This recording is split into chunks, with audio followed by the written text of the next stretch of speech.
Hello and welcome to the revision programme of Module 7 of That's English. Hello. We've learnt a lot of things with our friends in Cafe 27.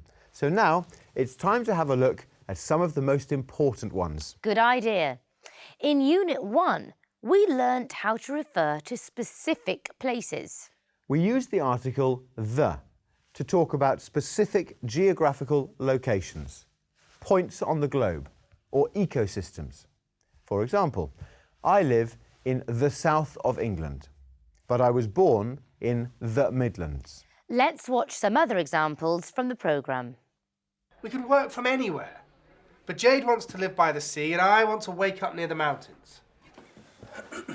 This is beautiful Cornwall, surrounded by the deep Atlantic Ocean. Yes, I'm Elizabeth, and I'm going to be taking you on a tour of the southwest. But we don't use the with the names of countries, lakes or mountains. Watch.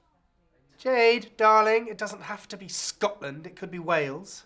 We also heard people comparing situations using the more, the more. The more you watch these clips, the more you will remember what you've learnt.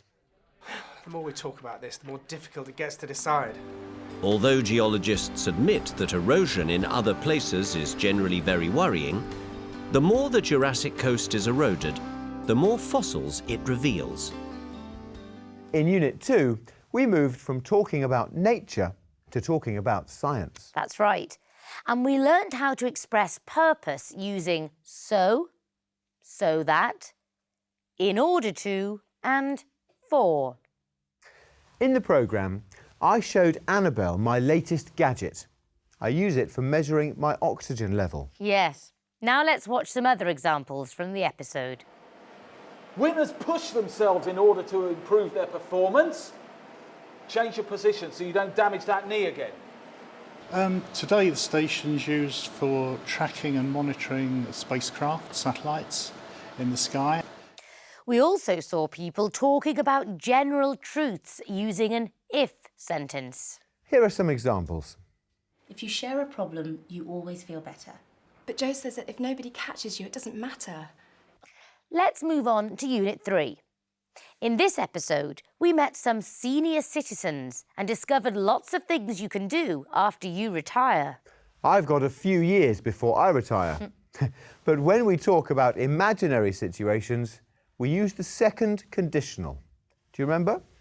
We use if plus simple past in the first part of the sentence and would plus infinitive in the second part. If I were retired, I would help other people. I'd help other people, like Paul does in the episode. What would you do if you were retired, Ashley? If I were retired, I would be on holiday all the time. I'd be on holiday all the time. Let's watch some more examples. If I ate cakes every day, Paul, I'd be the fattest woman in London. If Paul didn't come in here every day, we'd go out of business. We also heard people talking about things that didn't happen and can't be changed. Yes, when we talk about impossible situations, we use if with the past perfect, then would have and the past participle. Remember, we say would have. That sounds complicated. Well, if you had paid attention in Unit 3, then this wouldn't have sounded complicated. OK, well, let's watch some more examples. If she hadn't left her computer on, I'd never have found out.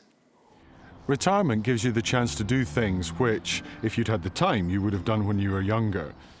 Is that a bit clearer for you now, Annabelle? Yes, thanks, Ashley. But let's move on to Unit 4, Family Matters. We learnt how to make promises. We can use will or won't and a verb. But we can also use the verb promise. Let's watch some examples. I won't talk about myself anymore, I promise. Promise me you won't spoil your mum's birthday. I promise not to spoil Mum's birthday. I give you my word. I hope you won't spoil it. Oh, I won't. I promise to come back and present the next module of That's English with you, Annabelle. I'll be there too, Ashley.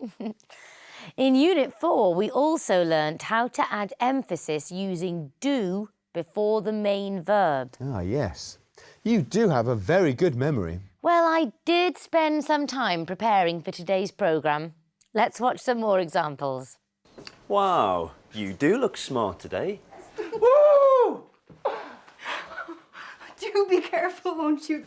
In that last example, we heard won't you at the end of the sentence. Yes, we use will you or won't you to make requests. Let's watch some more examples. Grab a chair, will you? Claude, listen to me, will you? I'm just remembering when you were dressed as my maid in Unit 5. Oh, gosh. Yes, we were learning about social class in Britain. That's right. And we learnt how to make references using as regards and as for. Yes, and as for Unit 5, you looked very handsome, Ashley. Let's watch some examples from the episode. And as regards socialising with the upper classes, there were some perfectly normal people at the races. As for money? Yes, it's important, but it isn't everything. We also heard different ways to express cause.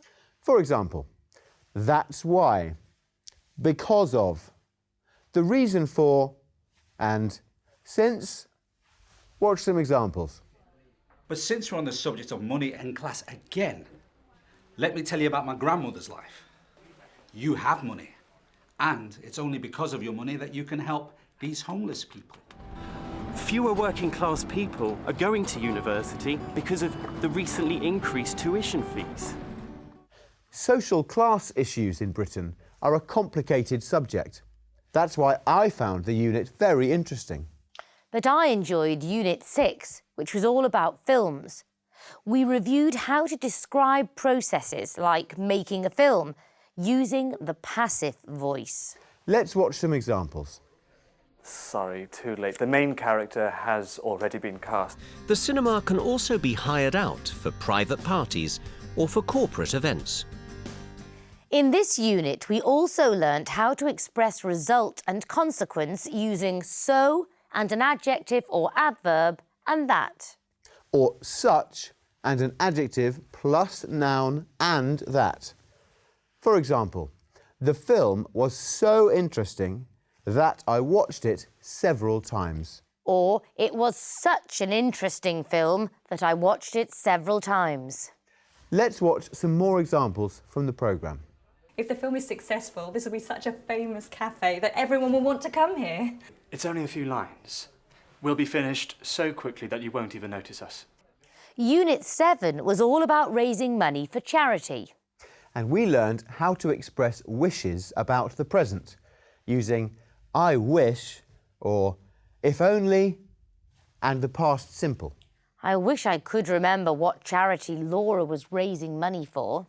She raised £300 for a refugee survival box. Oh, yes. If only I had your good memory, Ashley. Let's watch some examples. Wish people gave more to my charity. £300 is a fortune. I just wish people spent more money in my cafe instead of giving it to charity. In this episode, we also heard people expressing regret. We use I wish or if only with the past perfect. If only I had run that marathon like Laura, I could have raised a fortune for charity. Let's watch some more examples. Now, Matt, I wish I'd asked you sooner, but I need a favour. We let you use our cafe for your film, remember, for no money. I wish we hadn't done that now. In Unit 8, the topic was crime. Do you remember? Annabelle and I wore hoodies to show that not all young people in hoodies are criminals. And we learnt how to describe people using look and seem. Well, you didn't look like a criminal in your hoodie, but you did look like a teenager. And you, Annabelle, seemed very comfortable in your hoodie. Let's watch. Yes, he seems like a nice person, a very nice person. He looked very suspicious, and it was obvious that he was trying to shoplift. In the programme, we also heard people giving extra information using non-defining relative clauses. For example, the young man who was wearing a hoodie left Cafe 27 without paying. In these clips, which are from the episode, you'll see some more examples. A friend of my mother's, Mrs. Rooney, who'd just bought a lottery ticket, put the change in her purse and left. But I saw his hand, which had a tattoo of a snake. Ashley, have you improved your thought communication technique? In Unit 9, you told us that in the future we will be communicating using just our brains. Don't you remember? Oh, yes. It was all about science fiction. There were a lot of predictions about the future in that episode. And to make predictions, we use will and won't. Watch. I don't think my editor will like that. Sci-fi ideas that we find impossible today will be reality tomorrow. When we talk about the future, we can also refer to actions that are complete. For this, we use will have and the past participle. Watch. By the time I'm 50, they'll have already built space elevators on Earth. And by the end of the century, they'll have built them on the Moon and Mars too. Sure. I'll have already finished the animations by the weekend. And we also learned to talk about actions in progress in the future. We use will be plus a verb in the ing form. For example, half an hour after this programme ends, I will be sitting in the pub.